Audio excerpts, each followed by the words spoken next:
सनातन और हिंदू राष्ट्र की बात करने वाले बागेश्वर बाबा धीरेन्द्र कृष्ण शास्त्री फिर से चर्चा।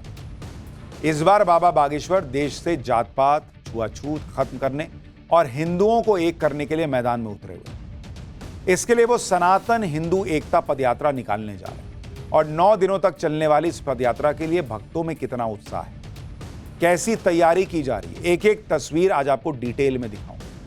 लेकिन पहले एक झलक देखिए। रामचंद्र भगवान की जय, बागेश्वर धाम की जय, बोलो भैया हिंदू राष्ट्र की जय। जात पात को हमें जड़ से मिटाना है, सोए हुए हिंदुओं को जगाना है।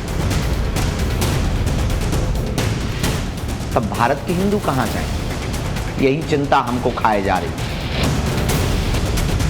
अरे हम कहते भाई हम कट्टर हिंदू क्यों ना बने। धर्म युद्ध की तैयारी हो गई है, बिगुल बज गया है।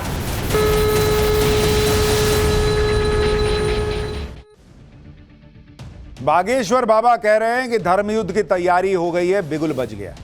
लेकिन वो तैयारी कैसी है वो हम आपको दिखाएंगे। सनातन हिंदू एकता पदयात्रा के लिए छतरपुर के कदारी फार्मेसी कॉलेज में 30,000 लोगों के रुकने का इंतजाम किया गया है। यहां रोज करीब 40,000 से ज्यादा लोगों के लिए खाना बनेगा। खाना बनाने के लिए बड़े बड़े 20 चूल्हे लगाए जा रहे हैं। इन चूल्हों के लिए 16 ट्रॉली लकड़ी मंगवाई गई है। आप देखिए वो पीछे जो लकड़ी दिख रही है वो 16 ट्रॉली में भर के आई है ताकि खाना बन सके। 2 ट्रॉली लकड़ी तो सिर्फ अलाव जलाने के लिए मंगवाई गई। लकड़ी वाले चूल्हों के अलावा गैस सिलेंडर का भी इंतजाम किया गया है।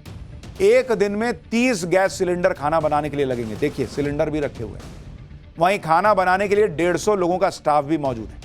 रात में यहां रुकने वाले 30,000 लोगों को कोई परेशानी ना हो, इसके लिए 30,000 गद्दे भी मंगवाए गए। ये देखिए इसमें गद्दे रखे हुए हैं। साथ ही फार्मेसी कॉलेज के इस 13 एकड़ के मैदान में टेंट लगाया जा रहा है ताकि यहां पहुंचने वाले भक्तों को रुकने में कोई परेशानी ना हो। अच्छा, सिर्फ रुकने का ही नहीं, भक्तों के लिए सभी तरह की सुविधाओं का ध्यान रखा जा रहा है। जहां हजारों लोग रुकेंगे वहां 100 टॉयलेट पुरुषों के लिए, 50 टॉयलेट महिलाओं के लिए भी लगाए गए। रुकने और खाने की व्यवस्था के साथ साथ पदयात्रा की भी भव्य तैयारी है। सनातन हिंदू एकता पदयात्रा के लिए कई इस तरह के रथ तैयार हो रहे हैं। आप देखिए इसमें भी लिखा हुआ है सनातन हिंदू एकता पदयात्रा और बागेश्वर बाबा की फोटो लगी हुई। तो ये जहां जहां जाएंगे ये लोगों से कहेंगे कि एक हो जाओ हिंदू, जाति में मत बटो। तो बड़ा मैसेज देने के लिए निकल रहे हैं कल से आचार्य धीरेन्द्र कृष्ण शास्त्री। यह पदयात्रा भले ही 21 नवंबर से शुरू होने वाली है, लेकिन भक्तों के पहुंचने का सिलसिला पहले से शुरू हो गया है। हिंदू राष्ट्र के संकल्प के साथ बागेश्वर धाम पहुंचने वाले भक्तों का उत्साह भी आपको दिखाता हूं।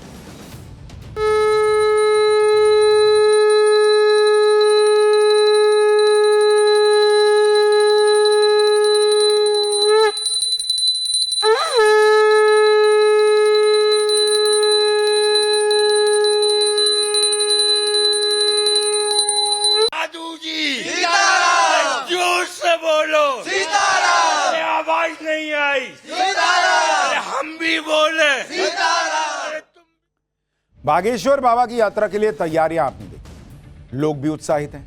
अब आपको बागेश्वर बाबा की यात्रा के बारे में भी बता देता हूं। बागेश्वर बाबा की सनातन हिंदू एकता पदयात्रा 21 से 29 नवंबर तक निकाली जाने वाली। छतरपुर में बागेश्वर धाम से शुरू होकर यह ओरछा धाम तक जाएगी। 9 दिनों में पंडित धीरेन्द्र कृष्ण शास्त्री 160 किलोमीटर पैदल चले। बागेश्वर धाम की इस पदयात्रा में 50,000 से ज्यादा लोगों के जुड़ने की संभावना जताई गई है।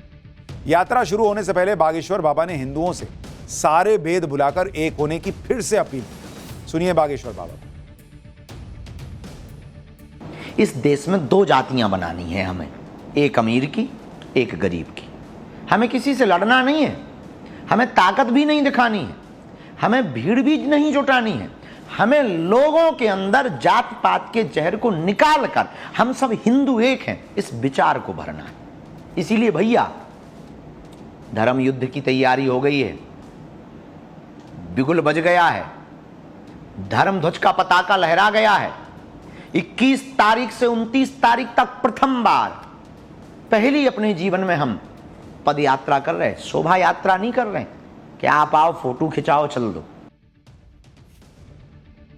वो कह रहे फोटो खिंचाने के लिए ये सब नहीं कर रहा हूं भाई, अंदर अंदर एक फोटो रख लो, हिंदू एक।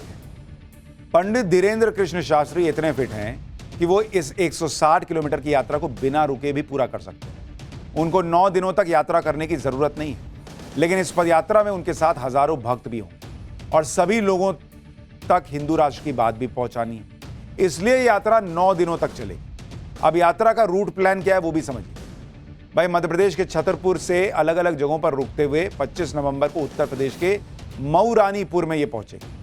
26 नवंबर को मध्य प्रदेश के दतिया पहुंच जाएंगे, 27 को निवाड़ी, 28 को ओरछा पहुंचेंगे और आखिरी दिन 29 नवंबर को ओरछा धाम में यात्रा का समापन हो। पंडित धीरेन्द्र कृष्ण शास्त्री ने इस यात्रा में ज्यादा से ज्यादा लोगों से जुड़ने की अपील तो की, साथ ही यह भी बताया कि हिंदुस्तान को हिंदू राष्ट्र बनाना क्यों जरूरी हो गया है। सुनिए। बुरा न मानना, बांग्लादेश के ऊपर अगर अत्याचार हिंदुओं पर हुआ तो वो तो भारत में आ जाएंगे। मॉरिशस, फिजी या नेपाल के हिंदुओं पर अत्याचार होगा, शायद भारत उदार दिल दिखाए तो वो भारत में आ जाएंगे। पर भारत के हिंदुओं पर अगर अत्याचार होगा तब भारत के हिंदू कहां जाएंगे? यही चिंता हमको खाए जा रही और हम लोग बटे हैं जातियों में, समाज में, लोगों में। अपनी ऊर्जा अंग्रेजों पिछड़े के नाम पर खत्म कर रहे। अंग्रेजों पिछड़े की नाम की लड़ाई पर ही द्वंद्व हो रहे। जे बड़े हैं जे छोटे हैं, इसी के तमाशे चल रहे हैं। हम हिंदुस्तानी क्यों ना बने? हम भारतीय क्यों ना बने? हम हिंदू क्यों ना बने? अरे हम कहते भाई हम कट्टर हिंदू क्यों ना बने? यही हमारे मन में विचार आया। लेकिन ये जो क्रांति खड़ी करनी है वो तलवारों की नहीं, विचारों की करनी।